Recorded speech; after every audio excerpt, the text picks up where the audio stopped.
Okay. मैं AK Singh, मेरे YouTube मंच पर आपका बहुत बहुत स्वागत और अभिनंदन। कल के वीडियो में हम लोग ने मैथ से होने वाले लाभ और उसके एरिया के विषय में बात किए थे। आज के वीडियो में हम लोग मैथ के सिलेबस पर बात करेंगे। आप यह जानते हैं कि मैथ UPSC के CSET में, CDS NDA में, इसके अलावा UPPCS के CSET में और साथ ही साथ BPSC के PT में 8 से 10 क्वेश्चन, मेंस में 72 क्वेश्चन, इसके अलावा बिहार सचिवालय, बिहार दरोगा, बिहार पुलिस के साथ साथ अन्य एग्जामों में भी काफ़ी पूछे जाते हैं।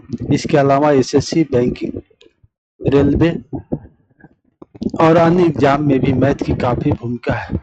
तो आज हम बात करेंगे कि मैथ की सिलेबस की डिजाइनिंग किस तरीके से किया जाए कि इसको एक बार पढ़ने के बाद इसके सारे सेगमेंट पर अपने बेस्ट कवर हो जाए और कवर होने के बाद आगे किसी भी एग्जाम के लिए हमें अलग से मैथ पढ़ने की जरूरत नहीं पड़े, उस पर बेस्ट कमांड हो सके और उसके बाद हम मैथ की तैयारी बेहतर कर सके। तो मैथ के सिलेबस क्या है, इसके संबंध में हम लोग बात करते हैं। मैथ के सिलेबस का पहला पार्ट है अरिथमेटिक, दूसरा पार्ट है मेंसुरेशन,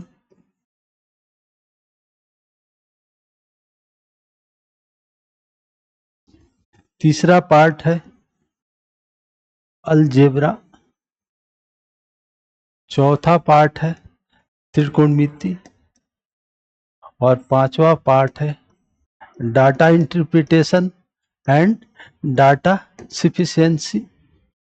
इस 5 पार्टों में बांटकर हम लोग मैथ को यदि बेहतर तरीके से पढ़ते हैं तो मैथ की बड़ी ही बेहतर जानकारी हो सकती है। अब अर्थमेटिक पार्ट को देखने की कोशिश करते हैं, यानी अर्थमेटिक पार्ट को हम कितने भागों में बांट सकते हैं। अर्थमेटिक पार्ट को हम कितने भागों में बांट सकते हैं।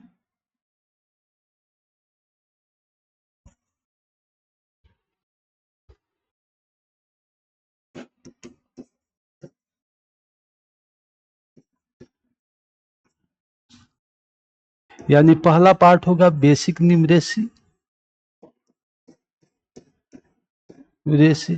और दूसरा पार्ट होगा एसेंशियल पार्ट, एसेंशियल भाग।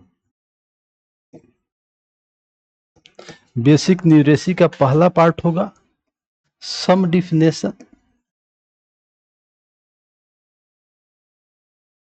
यानी मैथ के अंतर्गत भी कुछ डिफिनेशन होते हैं, जिस डिफिनेशन को आप बड़े ही बेहतर तरीके से याद रखते हैं, जैसे डिजिट क्या है, नंबर्स क्या है, लेस वैल्यू क्या है, फेस वैल्यू क्या है, नेचुरल नंबर क्या है, होल नंबर क्या है, इंटीजर्स क्या है, परिमेय संख्या क्या है, अपरिमेय संख्या क्या है, प्राइम नंबर क्या है, कंपोजिट नंबर क्या है, यानी इन पर बड़े बेहतर तरीके से ध्यान देना चाहिए।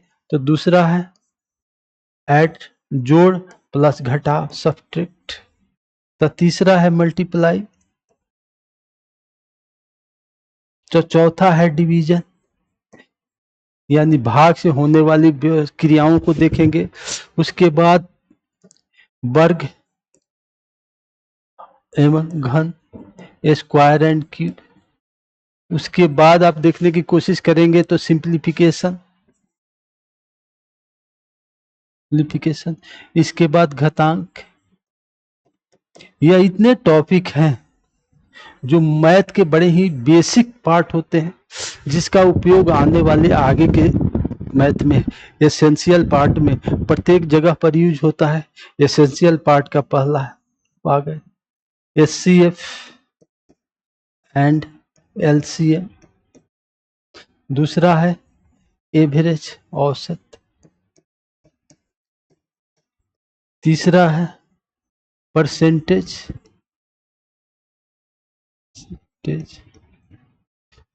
चौथा है प्रॉफिट लॉस,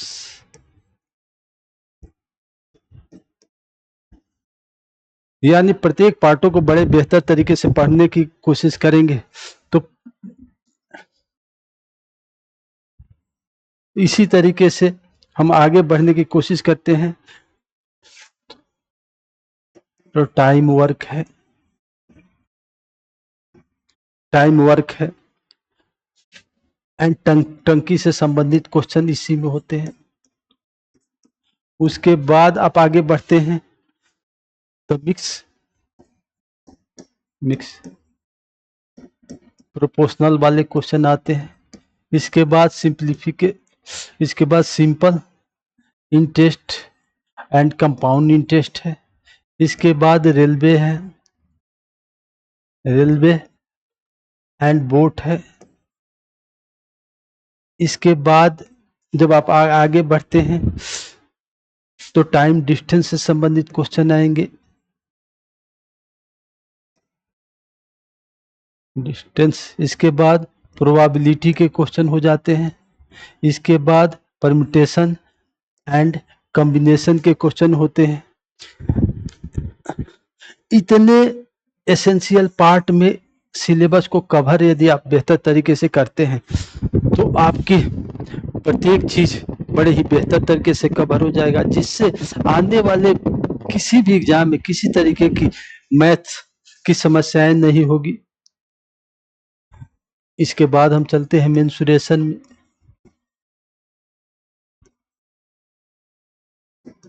मेंसुरेशन को हम दो भाग में बांट सकते हैं। एक एरिया का भाग होता है जिसमें क्षेत्रफल निकालने की बात होती है, एक आयतन की भाग होता है जिसमें वॉल्यूम निकालने की बात होती है। एरिया में त्रिभुज है। अब त्रिभुज को पढ़ते समय यदि आप 2 घंटे यहाँ समय देते हैं तो भुजा के आधार पर त्रिभुज कितने प्रकार के होते हैं, कोण के आधार पर त्रिभुज कितने प्रकार के होते हैं, उसके कुछ निकालने के फॉर्मूले हैं कि हम संपूर्ण त्रिभुज का क्षेत्रफल कैसे निकालेंगे और अन्य त्रिभुज के क्षेत्रफल कैसे निकालेंगे। तो त्रिभुज है, आयत है, वर्ग है, चतुर्भुज है और वृत्त एवं अर्धवृत्त है, सर्किल और सेमी सर्किल है। जब आयतन में चलने की कोशिश करते हैं तो घन घनाभ है, क्यूब और क्यूबॉइड है। इसके बाद सिलेंडर है, बेल। इसके बाद शंकु है, उसके बाद गोला है। यानी मेंसुरेशन के इतने पार्टों पर बड़े बेहतर तरीके से आप प्रत्येक टॉपिक पर 2-2 घंटा का समय देते हैं। उसके प्रत्येक एरियाज को देखने की कोशिश करते हैं। उसके प्रत्येक एरियाज को देखने के बाद आप बड़े बेहतर तरीके से उसके नॉलेज को इकट्ठा कर लेते हैं। तो कहीं भी किसी भी एग्जाम में, चाहे वह यूपीएससी हो, उत्तर प्रदेश पीसीएस हो, बीपीएससी हो या कोई भी एग्जाम हो, बड़े ही बेहतर तरीके से आपके क्वेश्चन हो सकते हैं। अब चलते हैं तीसरा पार्ट, अलजेब्रा पर। तो आप यहाँ देखने की कोशिश करेंगे कि इक्वेशन से संबंधित क्वेश्चन होते हैं, इक्वेशन से संबंधित क्वेश्चन होते हैं। उसके बाद देखेंगे कि आपके एज से संबंधित क्वेश्चन पूछे जाते हैं। उसके बाद आपके सेट थ्योरी से संबंधित क्वेश्चन पूछे जाते हैं। इस पार्ट पर आप 2-2 घंटे की समय देकर के बड़े बेहतर तरीके से पढ़ने की कोशिश करते हैं तो आपके सारी चीजें क्लियर होती चली जाएगी। आज देखेंगे कि नए परिवेश में आपके त्रिकोणमिति से भी क्वेश्चन पूछे जाने लगे हैं। भाई tan theta, sin theta, cos theta से संबंधित क्वेश्चन पूछे जाते हैं। हाइट डिस्टेंस से संबंधित क्वेश्चन पूछे जाते हैं। तो हाइट डिस्टेंस से संबंधित जो भी क्वेश्चन पूछे जाते हैं वो मेंसुरेशन से संबंधित होते हैं। तब उसके एंगल को निकालने के लिए हम sine theta, cos theta, tan theta का प्रयोग करके आसानी से निकाल लेते हैं। तो यानी यहाँ पर भी आप त्रिकोणमिति में 5 से 7 घंटा, 10 घंटा का समय जब देते हैं तो वहाँ कुछ सारी बेसिक चीज़ों को बड़े ही बेहतर तरीके से आप समझ पाते हैं।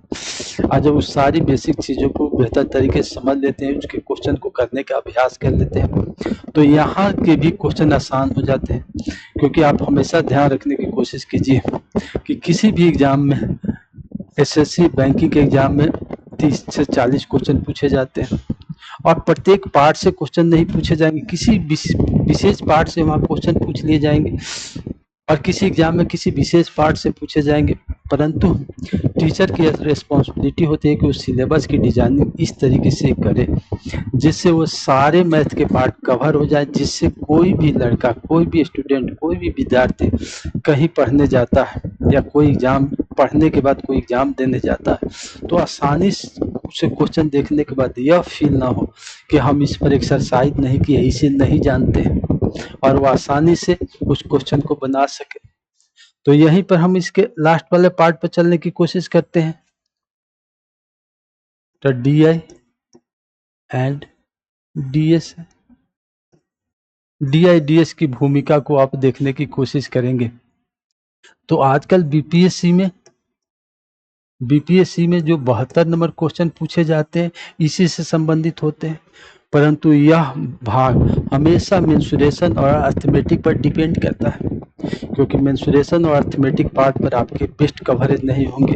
यदि 5 साल के डाटा दिया हुआ है और डाटा के अंतर को निकाल करके एक एवरेज निकालना होगा तो औसत संबंधी टॉपिक पर आपकी बेस्ट कमांड होगी। परसेंटेज निकालना होगा तो वहाँ कमांड होनी चाहिए। ब्रीथ चार्ट दिया हुआ है, उसमें विभिन्न कोणों को निर्देशित किया गया है और उस आधार पर किसी तथ्य को निकालने की जरूरत है तो मेंसुरेशन पर आपको बेस्ट कमांड होना चाहिए। यानी अर्थमेटिक और मेंसुरेशन पर आपके बेस्ट कमांड इस DI DS को आपको सरल प्रदान कर देता है।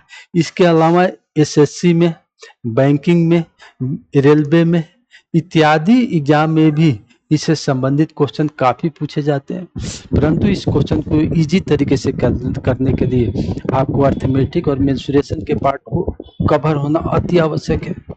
इसी वजह से कहा जाता है कि जब सारे क्वेश्चन, सारे पेपर के एनालिसिस करने के बाद टीचर की यह रिस्पॉन्सिबिलिटी होती है कि वह बड़े ही बेहतर तरीके से सिलेबस की डिजाइनिंग करे और सिलेबस की डिजाइनिंग करके उस सिलेबस पर एक एक कदम चले।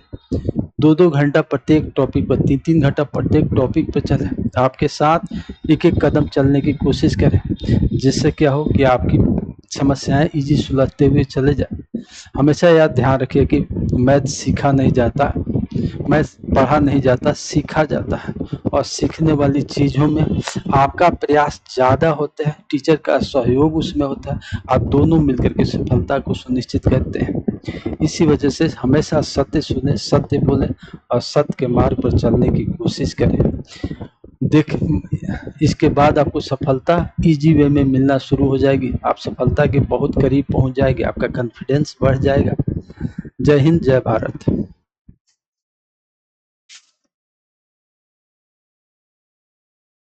कर दीजिए।